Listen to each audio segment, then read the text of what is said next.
Psychologue. Quel patient vous a avoué quelque chose de si sombre qu'il n'a pas pu dormir? Adam avait toujours été un homme réservé. Dès le premier jour où il est entré dans mon cabinet, j'y ai su qu'il y avait quelque chose qui le distinguait des autres patients. Il restait silencieux, évitait le contact visuel et semblait piégé dans un état constant d'introspection. Mon travail de psychiatre m'avait amené à rencontrer de nombreuses personnes aux histoires difficiles, mais il y avait quelque chose chez Adam qui me dérangeait, même si je n'arrivais pas à mettre le doigt dessus à l'époque. Adam souffrait de narcolepsie, un trouble qui l'amenait à s'endormir à des moments inappropriés et sans avertissement. Cette maladie a marqué sa vie dès son plus jeune âge, ce qui rend difficile pour lui de conserver un emploi stable et des relations sociales. Cependant, contre toute attente, il avait trouvé une femme qui a décidé d'être à ses côtés, de prendre soin de lui et de le soutenir. Sa femme Sacha était infirmière et avait un esprit généreux et compatissant. Pour Aram, elle était son seul lien avec le monde réel, son ancre au milieu de la tempête. Tout a changé lorsque Sacha a disparu. Adam est tombé dans une profonde dépression et c'est à ce moment-là qu'il a commencé à venir à mes séances. Je le recevais à mon bureau une fois par semaine, toujours en fin de journée, après les horaires habituels. Son état rendait impossible une consultation matinale sans qu'il ne s'endorme au milieu d'une conversation. Nous nous sommes donc mis d'accord sur cette heure pour profiter au maximum de nos échanges. Les premiers mois, Aram parlait à peine, répondant à mes questions par monosyllabes, évitant tout sujet lié à sa femme, mais petit à petit il a commencé à s'ouvrir. Il m'a parlé de son enfance difficile, du mauvais caractère de son père et des confrontations constantes qu'ils ont eues en grandissant. Il m'a aussi avoué que Sacha avait été la seule bonne chose dans sa vie et que sans elle le vide était insupportable. C'est alors que j'ai remarqué quelque chose d'étrange dans son comportement.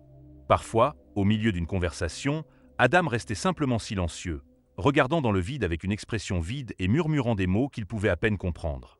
Au début, je pensais qu'il s'agissait d'un épisode de narcolepsie, mais j'ai vite compris que c'était autre chose. Ses paroles, bien que décousues, ressemblaient à des conversations. Il disait des choses comme « Je suis désolé Sacha » ou « Pardonne-moi, je n'avais pas l'intention de le faire ». Mes tentatives pour le sortir de ces épisodes ont été vaines. Il semblait être piégé dans une transe dont il n'est sorti qu'après quelques minutes en clignant des yeux et en regardant autour de lui comme s'il se réveillait d'un rêve. Quand je lui ai demandé s'il se souvenait de ce qu'il avait dit, Adam a simplement secoué la tête et souri. Minimiser son importance. J'ai décidé que j'avais besoin d'en savoir plus, alors je lui ai demandé de tenir un journal et d'écrire ses pensées et ses rêves. J'ai été agréablement surpris lorsqu'à accent grave notre séance suivante, il est arrivé avec un petit carnet noir usé dans les coins. J'ai écrit « Mathilde avec un sourire timide. » Ce jour-là, pour la première fois, je me suis senti optimiste quant à ses progrès. Les séances se sont poursuivies et même si Adam a continué à entrer dans ses transes sporadiques, son attitude globale a semblé s'améliorer. Il m'a parlé des nouveaux amis qu'il s'était fait dans un bar local et de la façon dont il essayait de socialiser davantage. J'en ai même invité certains au club de comédie. Mathilde un après-midi, mais chaque fois que je lui demandais si quelqu'un avait accepté, il souriait simplement et disait que ce n'était pas possible. Un après-midi, Aram est arrivé au bureau avec un visage plus détendu que d'habitude. Il s'est assis sur le canapé et m'a tendu son journal. « Je pense que je suis prêt à partager certaines choses », a-t-il dit. Et j'ai hoché la tête, excité par son ouverture d'esprit. Il a commencé à me lire un extrait de son enfance, de sa relation avec Sacha, et enfin à propos d'un personnage mentionné à plusieurs reprises par un homme qu'il appelait Kettle Cooker. Le nom m'a semblé étrange, et quand je lui ai demandé qui il était, Adam a simplement souri et a répondu « Un vieil ami ». Cependant, les choses ont pris une tournure sombre lors des séances suivantes. Aram commença à entrer plus fréquemment dans ses transes et ce qu'il disait pendant celle-ci devenait de plus en plus dérangeant. Je parlais de Sacha au passé, comme s'il savait quelque chose qu'il n'était pas prêt à partager. Il a mentionné Toll Cooker sur un ton plus sombre et ses descriptions devenaient de plus en plus inquiétantes. Finalement, un jour, lors d'un de ces épisodes, Aram a laissé échapper quelque chose qui m'a glacé. Je ne voulais pas le faire, mais Toll Cooker m'a dit que c'était le seul moyen. Je lui ai demandé ce qu'il voulait dire, mais Aram n'a pas répondu. J'étais piégé dans cette transe, murmurant des choses que je pouvais à peine comprendre. Quand il a repris conscience, il m'a regardé et a souri comme si de rien n'était. Je n'ai pas eu de nouvel Adam à nouveau après cette séance. Il a disparu sans laisser de traces et bien que j'ai essayé de le contacter, tous mes appels et messages sont restés sans réponse. Quelques semaines plus tard, alors qu'il regardait les informations, son visage est apparu à l'écran. Un homme arrêté pour plusieurs meurtres en série. Mon cœur s'est arrêté. Les autorités ont trouvé plusieurs corps sur leur propriété, dont la dépouille de Sacha. Dans le sous-sol, enchaîné mais vivant, ils trouvèrent un homme nommé John Carroll Seseker. Tout s'est mis en place à ce moment-là. Adam avait non seulement avoué ses crimes à ces moments-là, mais il désignait également son complice ou du moins quelqu'un qui avait fait partie de son histoire. Je n'ai plus jamais entendu parler de lui, mais le souvenir de ces séances me hante toujours. Parfois, je me demande si Tolkuker était réel ou s'il s'agissait simplement d'une projection de l'esprit brisé d'Adam. Mais une partie de moi, celle qui frémit encore à ce souvenir, croit qu'il y avait quelque chose de plus dans cette relation, quelque chose que je n'ai jamais complètement compris. Si vous l'aimez, abonnez-vous. Histoire suivante. Il y a environ 20 ans, je travaillais comme psychologue pour enfants dans une petite ville et j'avais un patient de 6 ans qui m'avait été adressé par l'école pour des conseils obligatoires. Même si je n'ai travaillé avec elle que quelques séances et que c'était il y a de nombreuses années, c'est probablement la fille qui m'a le plus dérangé jusqu'à aujourd'hui. La raison initiale de cette référence était les dessins graphiques qu'il avait réalisés en classe, représentant des personnes mutilées ou assassinées. Elle n'était pas exposée à la violence ou aux médias violents à la maison, donc tout cela n'était que le fruit de son imagination. Elle a également été impliquée d'une manière ou d'une autre dans un incident au cours duquel un autre enfant a été grièvement blessé dans des circonstances peu claires, même si elle n'a pas pu être directement liée à ce qui s'est passé. J'ai découvert que j'avais de vifs fantasmes sur l'ouverture d'êtres vivants et que j'avais parfois réalisé ces fantasmes avec de petits animaux. Elle me l'a raconté tout naturellement, comme si elle en était fière. De plus, il avait un niveau de lecture équivalent à celui d'un étudiant à l'âge de 6 ans. Il lui arrivait souvent de dire des choses qui me prenaient une seconde à comprendre, car elle suggérait une rapidité d'esprit et une compréhension des doubles sens et des nuances bien au-delà de ce qui était attendu pour son âge. Les parents étaient des immigrants de la classe moyenne supérieure, avec un foyer stable et solidaire, mais il y avait clairement une barrière culturelle, car ils insistaient sur le fait qu'elle était bonne parce qu'elle était intelligente et qu'elle avait de bonnes notes. Ils n'ont pas semblé comprendre lorsque j'ai essayé de leur expliquer qu'avoir de bons résultats scolaires n'était pas la même chose qu'être une personne bien élevée ou moralement correcte. Le plus inquiétant était que j'ai remarqué que, intentionnellement ou non, les parents lui enseignaient des comportements de masquage pour cacher ses impulsions ou pour obtenir ce qu'ils voulaient en manipulant les autres au lieu de s'attaquer aux problèmes sous-jacents. C'est très problématique car lorsque les enfants apprennent ces comportements, il est beaucoup plus difficile d'intervenir. Ils continuent d'intensifier leurs actions tout en restant inaperçus jusqu'à ce qu'ils fassent enfin quelque chose auquel ils ne peuvent plus échapper. Habituellement, à l'adolescence ou à l'âge adulte, le système judiciaire intervient. J'ai fortement recommandé aux parents et à l'école de rechercher des conseils plus intensifs pour leurs filles, au-delà de ce que je pouvais offrir. À l'époque, j'avais un collègue qui démarrait un programme d'intervention précoce auprès des jeunes enfants aux pulsions extrêmement destructrices, je lui ai donc mis son contact.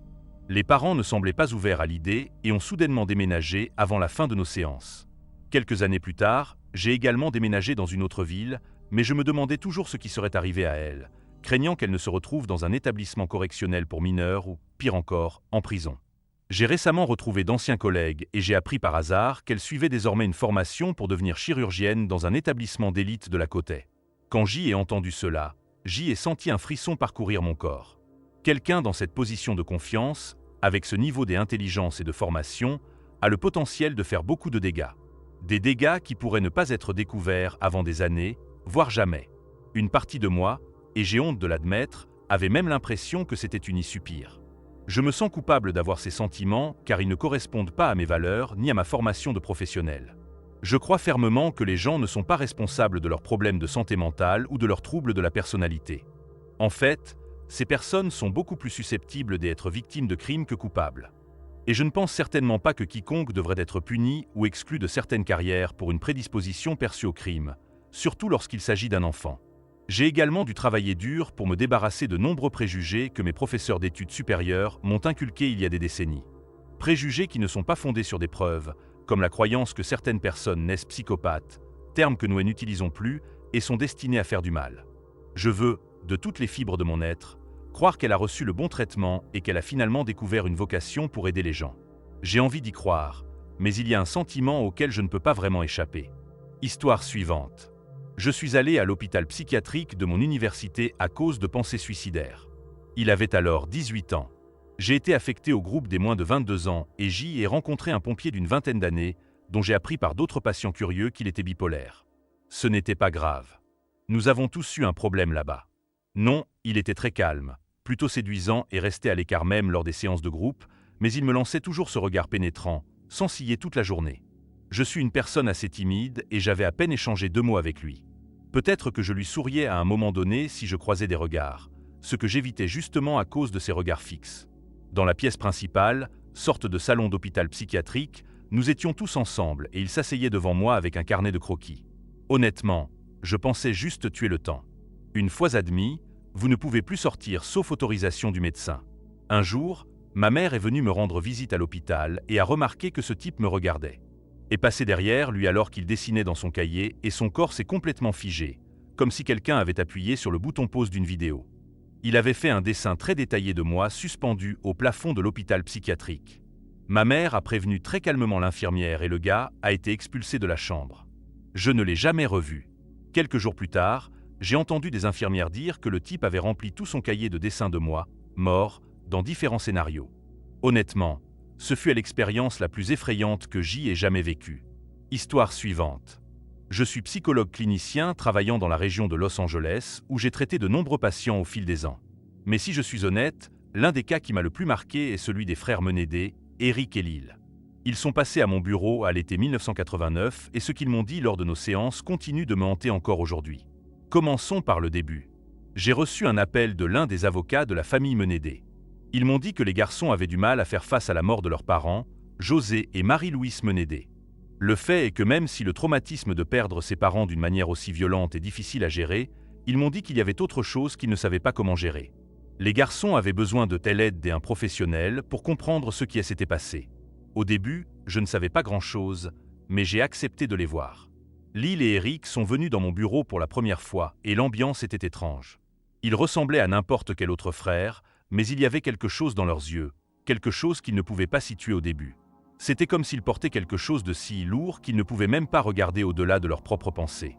Au début, nous nous sommes assis et avons parlé de choses superficielles. Sa famille, sa vie à Beverly Hills, le traumatisme de la perte de ses parents. Mais les choses ont vite pris une tournure plus sombre.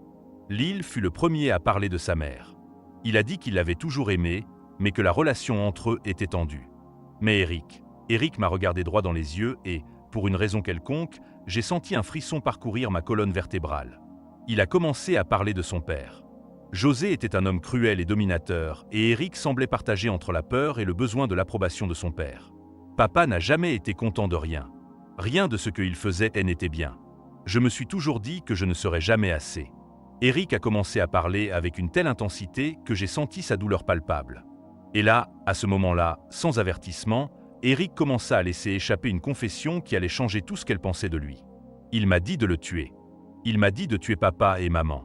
Ces mots ont fait l'effet d'un marteau sur la tête. Je ne comprenais pas exactement ce qu'il voulait dire, mais Eric parlait de quelque chose de bien plus profond que ce que j'avais imaginé. Pendant un instant, j'ai cru qu'il parlait d'une sorte de malédiction ou d'une forme d'illusion, mais cela est vite devenu clair. Eric et Lyle avaient une confrontation avec leurs parents des mois avant les meurtres. Une dispute qui a dégénéré en menaces physiques et verbales. À cette époque, les frères ont partagé des détails sur les abus psychologiques et physiques qu'ils avaient subis et sur la façon dont leurs parents les avaient manipulés et contrôlés pendant des années. Selon eux, leurs parents les détruisaient mentalement, mais ce qui m'a vraiment laissé perplexe, c'est la déclaration de Lyle, qui s'est mise à sangloter en racontant les événements. Il a dit qu'il devait le faire. Il nous a dit que si nous ne le faisions pas, nous ne serions jamais libres. C'est à ce moment-là que le monde s'est effondré devant moi. Les garçons avaient pris la décision d'assassiner leurs parents, mais ce n'était pas un acte impulsif. Ils l'avaient planifié et le stress accumulé au cours des années d'abus les avait conduits à un point de non-retour. Je me souviens à quel point le visage de Lyle a changé lorsqu'elle a raconté comment ils étaient entrés dans la maison cette nuit-là. Le calme dans ses paroles était terrifiant. Il n'y avait aucun remords, pas de soc, juste une froideur qui me faisait me demander si j'étais assis en face de deux monstres. Ils m'ont raconté comment ils s'assuraient que leurs parents ne pouvaient pas se défendre. Ils utilisaient des armes qu'ils avaient achetées cachées et leur plan était si minutieux qu'ils ne ressemblaient pas à l'action de jeunes terrifiés. Ils semblaient interpréter quelque chose qu'ils avaient déjà répété plusieurs fois dans leur esprit. Après les aveux, les garçons sont restés silencieux, comme s'ils attendaient ma réaction. Pour ma part, je ne savais pas quoi faire. Comment un professionnel réagit à quelque chose d'aussi horrible, d'aussi sombre? Mon esprit était partagé entre le professionnalisme et l'horreur. Eux, à leur tour, semblaient n'avoir aucun doute sur la nécessité de ce qu'ils faisaient. Il y avait quelque chose de si terriblement logique dans ces paroles que j'y avais l'impression de voir deux personnes complètement différentes de celles que j'y avais rencontrées au début. Ce qui s'est passé ensuite était inévitable. Quelques mois plus tard, ces aveux parvinrent aux médias.